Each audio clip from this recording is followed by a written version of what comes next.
last year. The disappointment of, playing out here, losing to Tonga. I thought we played really well against Australia. Got some good things in place, but last year's hurting, and we've got to learn lessons from that. When you look at the All Blacks, it's always about the way we play as much as the result. How do you view your role in this team? Is it more about the results, or do you want a style of play? I feel I'm more prepared. I feel comfortable because I had to make some tough decisions around the squad. DSPN, the Devlin Sports Podcast Network.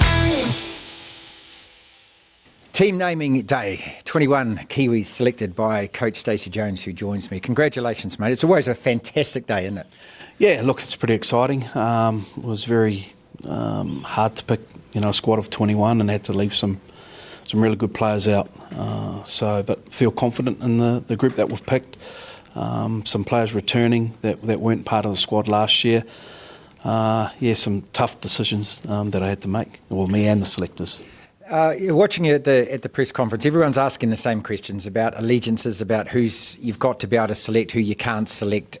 There's only one job that you've got in mind, which is just to pick the names that you can, right? Yeah, that's right. And every player that we've picked, and then all can't wait. They love playing in the space, and we've picked a debutante in Xavier Willison, who's had a wonderful final series for the Broncos, and exciting. Obviously. Would love to have had Jerome Hughes, one of the best players in the game, but he has to have shoulder surgery, a big surgery that he has to have, and get ready for Melbourne for next year. I mean, Stacey, I could go on about the names. You've answered these questions. I just feel like we're covering ground in that, and it's frustrating for you because also, you want to talk about the guys that you actually have selected. At the same time, just one little issue. Do you have anything against anyone wanting to go and play for who they want to go and play for, especially under the circumstances and especially with that origin thing hanging over?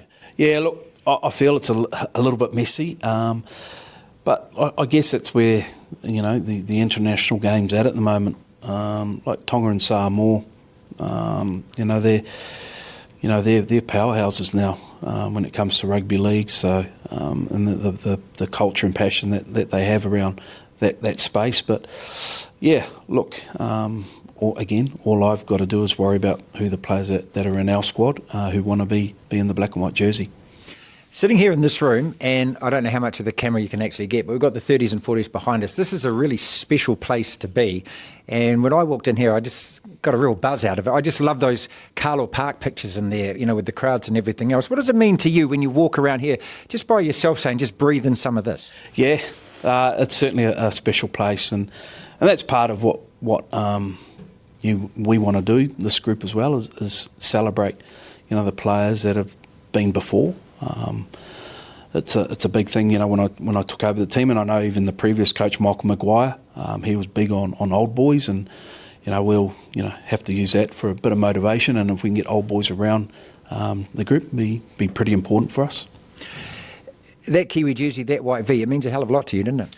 Yeah, look, you played 48 tests, mate. I was very lucky enough to play that many games, but I feel very honoured. To be in a position now to coach a team. Last year, the disappointment of playing out here, losing to Tonga. I thought we played really well against Australia. Got some good things in place, but last year's hurting, and we got to learn lessons from that. And this is the thing, you don't get that much time with this team. You don't get that many games with this team. So, obviously the ambition is to win this tournament for a start, but what do you want to see in terms of progress? Yeah, I thought last year, again, we had a lot of players debut for the jersey, and we've got one this year, so it's sort of stepping stones, and like next year's World Cup year, and that's a big focus, but that'll come when it comes. Right now it's focusing on this the Pacific Champions coming up, and it's exciting. Stacey, when you look at the All Blacks, it's always about the way we play as much as the result. How do you view your role in this team? Is it more about the results, or do you want a style of play?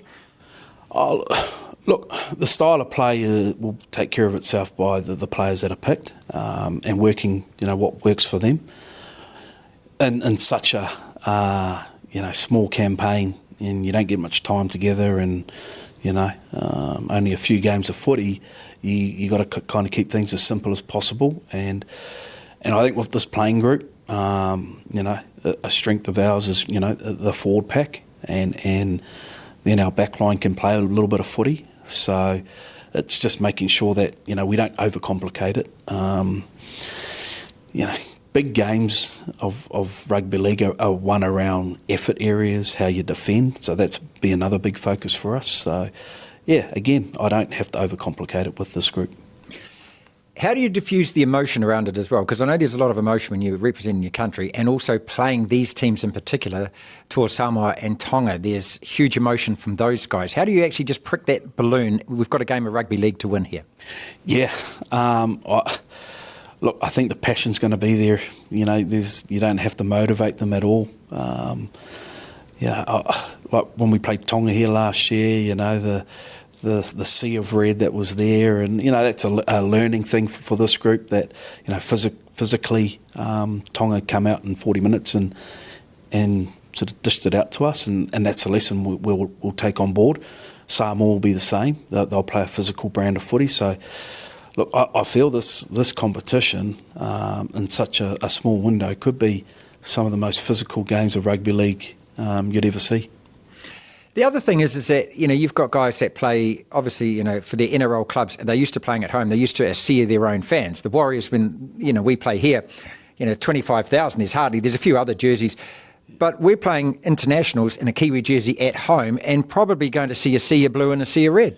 Yeah, look, there'll be plenty of Kiwi supporters there, and the good thing about being here, even though, the sea of red or blue, I think they just enjoy their footy, and they'll support either teams. I know that probably culturally wise, they'll support their nation, but I think there'll still be a lot of support for us. I know that there'll be a lot of people wearing black that'll come out and support the jersey, and I'm sure they'll just enjoy a good game of footy. Kieran Foran. Now, this guy's Lazarus. I thought he was done. I thought he was done when he left the Warriors. But he didn't. He's come back again. He came back here for the Titans against, our boys, and beat us that day as well. What have you seen in him this year that says another lap around the track for you, Kieran, in a Kiwi jersey? Yeah, look, I've spoken to Kieran over the last couple of months now for around playing a role within the jersey, and he was part of. He's been part of the leadership group. He was part of our staff last year. He had an ankle injury or a shoulder injury that he had to take care of, so he wasn't available to play, but he still wanted to be around the group. And I just felt, like with his form and obviously the loss of Jerome, having that experience around, yes, he may be a little bit slower in the legs, but he's still very quick up top, and he's going to be very important for us. How many of these names do you want to take to the World Cup next year? How much of this is kind of like a preparatory group?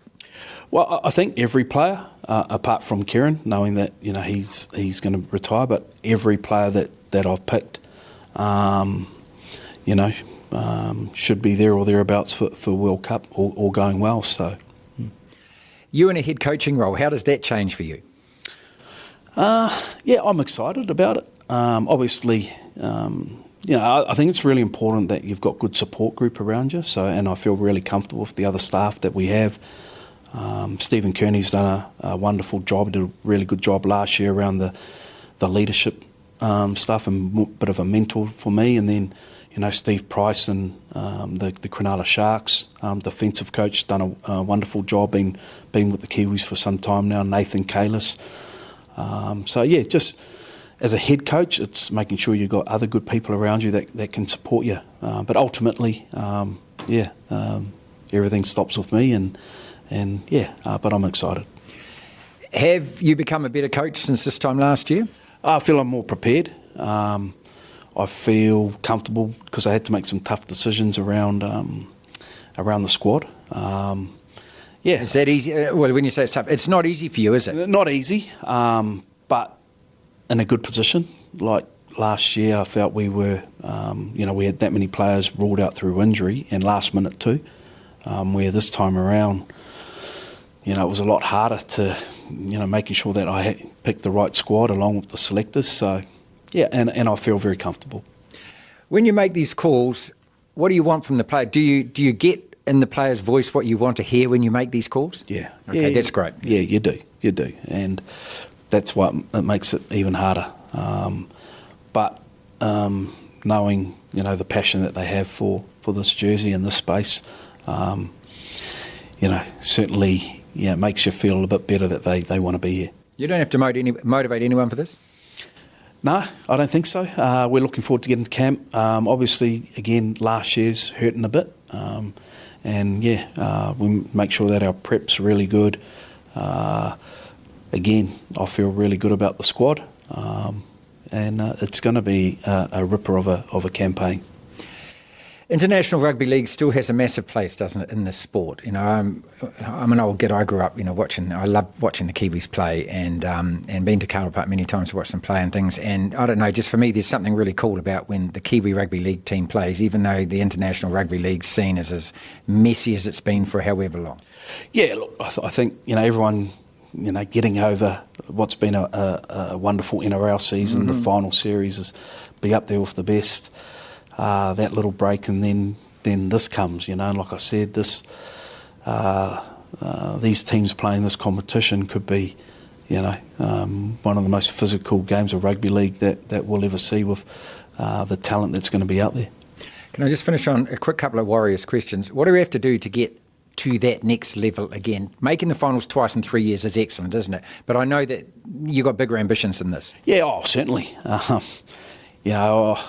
It was disappointing the way that we finished the year. We set ourselves up, for a really good season, to a really good finish to be in the top four, but, we fell away. And look, we just, you need a little bit of luck in this game. Like when I say luck, you need, you need to have a healthy squad. Obviously losing Mitch Barnett and Luke Metcalf for us really hurt us. So, yeah, for us to go to the next level, we need to make sure that we've got a reasonably healthy squad. And I thought our reserve grade squad, them winning the state championship and the New South Wales Cup, is going to give a lot of confidence to some young players.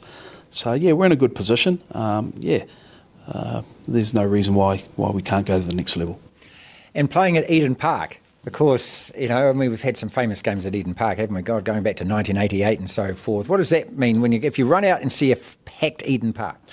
Oh, look, Mount Smart is the home of rugby league, but obviously a bigger ground for more people to get to. And yeah, it is a special place, for obviously for rugby, but yeah, there's been some big rugby league games there too. So yeah, again, it's only exciting that, we can showcase it at Eden Park.